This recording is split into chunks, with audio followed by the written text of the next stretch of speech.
Bonjour chers frères et sœurs et bienvenue pour notre temps spirituel en ce vendredi 20 novembre 2020 où nous allons méditer tout d'abord la parole, ensuite nous plonger dans un paragraphe de l'encyclique Fratelli Tutti et nous terminerons comme d'habitude par une parole spirituelle de Sainte Thérèse de l'Enfant Jésus. Donc en ce vendredi avec le livre de l'Apocalypse au chapitre 10, les versets 8 à 11, on a l'évocation de cette continuation de la vision de Jean. Moi, Jean, la voix que j'avais entendue venant du ciel me parla. Va prendre le livre ouvert.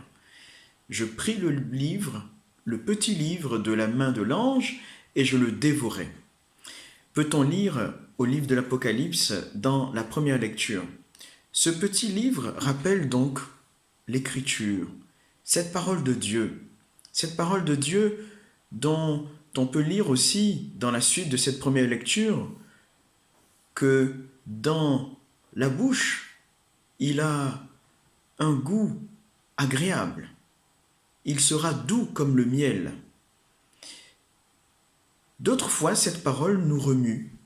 Elle nous permet de nous interroger sur le sens de notre vie, sur les choix que nous avons à prendre. Alors n'hésitons pas à méditer l'Écriture. Le psaume 118 enchaîne sur cette réalité de la bonté de la parole de Dieu. Qu'elles sont douces à mon palais ta promesse. Qu'elle est douce à mon palais ta promesse. Qu'elles sont douces à mon palais tes paroles, Seigneur. Voilà que les exigences du Seigneur nous apparaissent dans ce psaume comme des chemins de vie. Ensuite, dans l'Évangile, en Luc 19, 45 à 48, nous avons aussi justement cet appel-là. Ma maison sera une maison de prière. Le Seigneur qui nous appelle à faire de la maison de notre cœur aussi un lieu de prière. Nos maisons peuvent être aussi des lieux de prière. Essayons de vivre cette réalité et alors nous serons suspendus à la parole de Dieu, c'est-à-dire reliés, connectés à cette parole qui nous donne vie.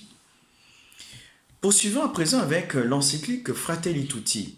Que nous dit le pape François, puisqu'en ce jour nous méditons donc le paragraphe 36.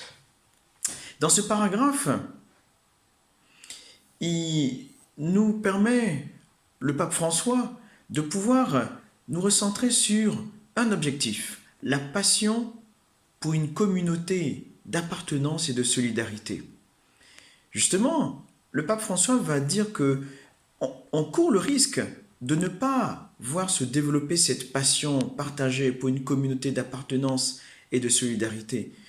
Puisque si nous vivons dans cette illusion collective du chacun pour soi, de cette division, de cet écartèlement de manque de communion les uns avec les autres, justement, nous ne pourrons pas parvenir à cette construction, à construire des ponts de fraternité et d'unité.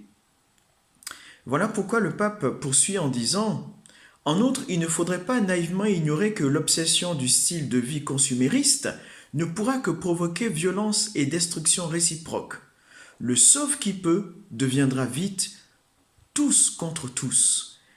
Et ceci sera pire qu'une pandémie. » Voilà ce que le pape nous invite à éviter, qui serait pire que la pandémie du coronavirus, c'est-à-dire cet individualisme effréné que nous pouvons observer au cœur de notre société. Terminons à présent avec la phrase à méditer de Sainte Thérèse de l'Enfant Jésus. Aujourd'hui, je veux nous faire méditer un passage de sa lettre 6 à sa sœur Pauline, où elle dit ceci. « Je suis bien contente de t'écrire. Je l'ai demandé à ma tante. Je fais beaucoup de fautes, mais tu connais bien ta petite Thérèse. Tu sais bien que je ne suis guère habile. » Je répète, Sainte Thérèse nous dit « Je suis bien contente de t'écrire. » Elle parle à sa sœur Pauline. « Je l'ai demandé à ma tante. Je fais beaucoup de fautes. » Elle veut parler de fautes d'orthographe. « Mais tu connais bien ta petite Thérèse et tu sais bien que je ne suis guère habile. Thérèse, à travers cette fragilité, nous montre qu'elle n'est pas parfaite. Nous pouvons tirer cela comme conclusion. La perfection n'est pas de ce monde. Et la sainteté, c'est peut-être, et surtout cela, accepter nos imperfections, les présenter au Seigneur et lui demander de nous aider à justement nous relever, à faire mieux, à grandir dans les vertus. Puisque les saints ne sont rien d'autre que des pécheurs pardonnés.